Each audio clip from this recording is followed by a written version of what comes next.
All right, welcome to the morning update show. Sorry, got a few minutes late here, but we're here all the same. Broadcasting to you live today from North Seattle, from Lake City, from District 5, from the home of Council Member Deborah Juarez. The show today is about an opportunity to sit down and have a conversation with the council member, and so we'll do that. And because of that, and because of tight space here and COVID and things like that, Treyana Holiday, my co-host, won't be joining us today. But she's actually sent over some questions for the council member, and I know she's sending a lot of good vibes and everything else. We cut out almost all. We usually, if you go to a wide shot, Carlos, we usually do headlines to start the show of what's going on in the city and things like that. But we've cut out a lot of the headlines today so we can have more time for conversation. Oh, good. And we'll do the headlines that are on Twitter. I do have one headline, though, that we want to get to. And it's actually something that we captured here last night is on Capitol Hill, the East Precinct, protesters, you'll see here in this clip, a fire there at the East Precinct, fire there on Pike Street, a clash between a group of protesters. It's a broad term when you say protesters because it encompasses a lot of different people protesting in different things, but a group of protesters last night, and SPD up on Capitol Hill, and we just have a video. You play a video for me, Carlos? Anyways, I'm just sharing this with you. A lot of, not so much footage. There's usually no news crews out at night, but that's the East Precinct right there. And this is, you guys all right? Yeah, this is kind of news that, this is it's ongoing here. And so SPD came in on the scene, put out a small fire that was there at the East Precinct, and then some fires along Pike Street as well. And so this is Capitol Hill neighborhood of Seattle last night. And it's our city. yeah, that's our city.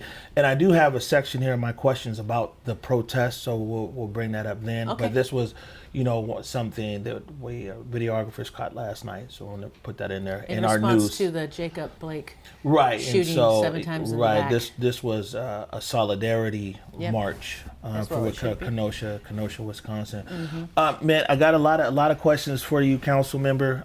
Just kind of meeting you myself for the first time. I know I talked to you once before here on the phone, but before I get into all these deeper questions, I'll be honest with you, as somebody, our legacy neighborhood is D3, the Central District's District 3.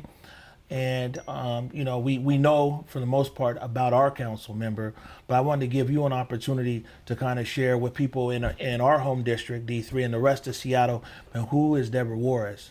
Okay. Well, that's really open-ended. First of all, thank you for reaching out to me. Thank you for coming to my home. Thanks for inviting us. Thank you for doing the prayers with me. I appreciate that. So we start out in a good way, as we would say, as Uncle Billy would say. We start out in a good way with an open heart. So we have room here to discuss and actually have dialogue and conversation about a difficult subject, which is race, law enforcement, accountability, and all those issues. Deborah Juarez has been around the sun 61 times. I'm a 3-time cancer survivor. As you know, I've shared with you, I have MS, but I'm a mom. My daughters are 26 and 29. I was born and raised on the Puyallup Reservation, the Yakima Reservation, in my own country, Blackfeet Nation, enrolled member of the Blackfeet Nation, and Latina, my father's first generation. Without going through all the detail, I put myself through college and law school. I was a public defender, did felonies, was phenomenal, went to Evergreen Legal Project and represented tribes. I was a appellate court judge, and then I was a King County Superior Court judge. Lost an election, went to go work for 2 governors, left the governor's office to go work on Wall Street because I wanted to do economic development in Indian country and learn about how to issue debt and what Wall Street represented. And my portfolio was tribes.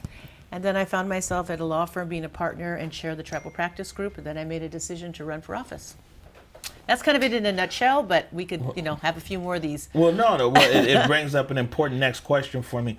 Why did you decide to run for office? Why did you decide to run for city council? You just said that you were on Wall Street, you're building casinos and lawyers, law firms and everything else. Why did you decide to run for Seattle City Council? Well, I always knew I was going to run for office. That was the timing the timing worked out great when we went to a district system. And because I come from kind of a natural nexus of district representation like an Indian country, where you actually hear what the people need and you legislate and you turn that into paper and law and ink on paper and you move forward. And we went to a district system, and I've lived up in the North End for, oh God, almost 34 years. My kids went to school up here, and as you know, I can say this about my district, it's about 13 square miles, and I know it like the back of my hand, and I wanted to see what it's like. I've worked for electeds, I've worked for executives, and I wanted to be in the position to be a more leadership position. Right. And I love it.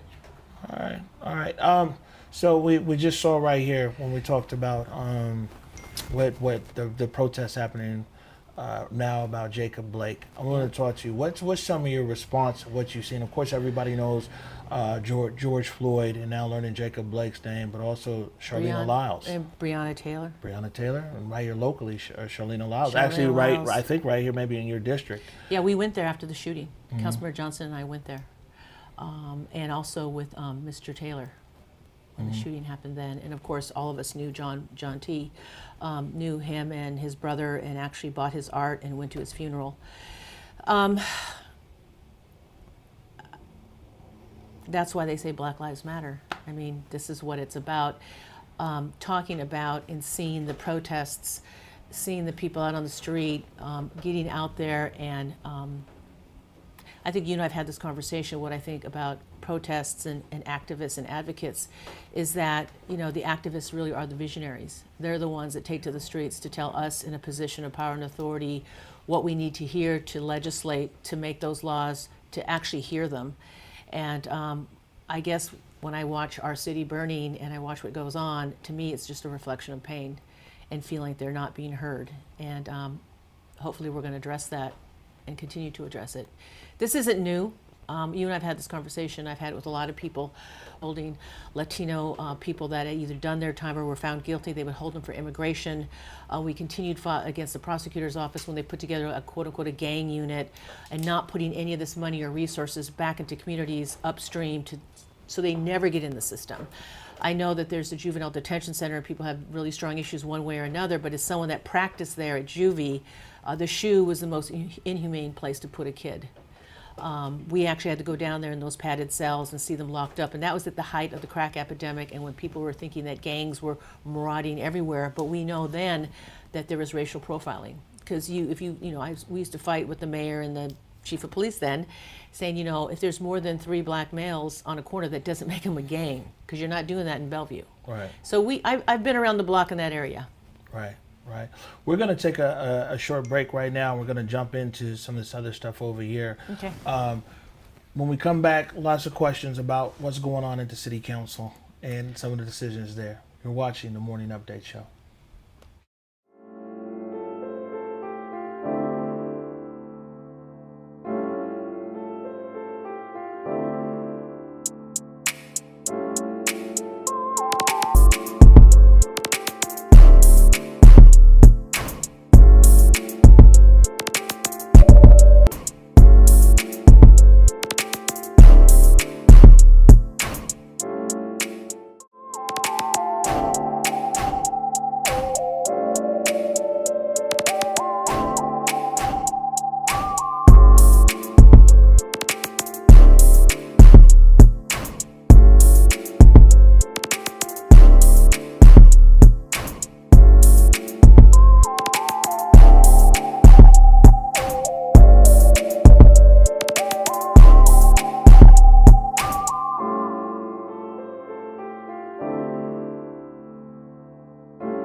It doesn't get. ConvergeMedia produces culturally relevant content for Black and urban audiences. Our coverage is raw, transparent, and objective, praised by community leaders, government officials, and residents. As a small independent media company,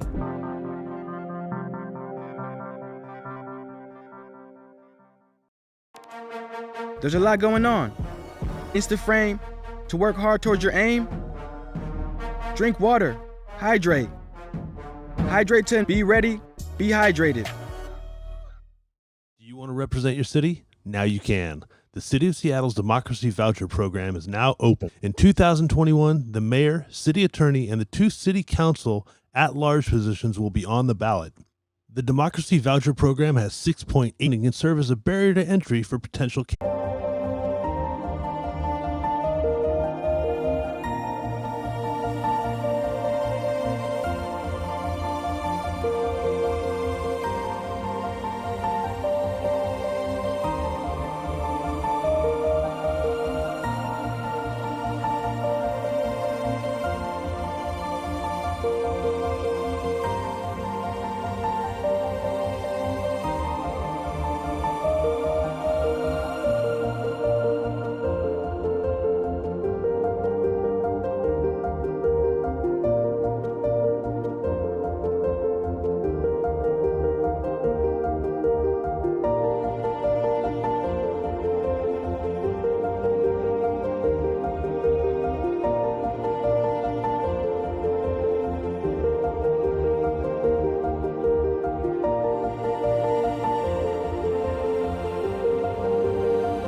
This is reassuring. I think,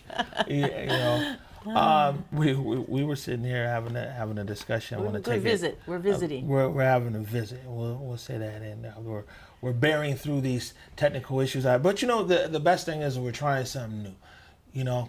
From a technical sense, it's like a challenge. Come out here to your home, try some new stuff. And I'm everything glad you're else. here because I don't just represent D5. I represent the city of Seattle. Okay. And I love that. That's what this is all about. Right.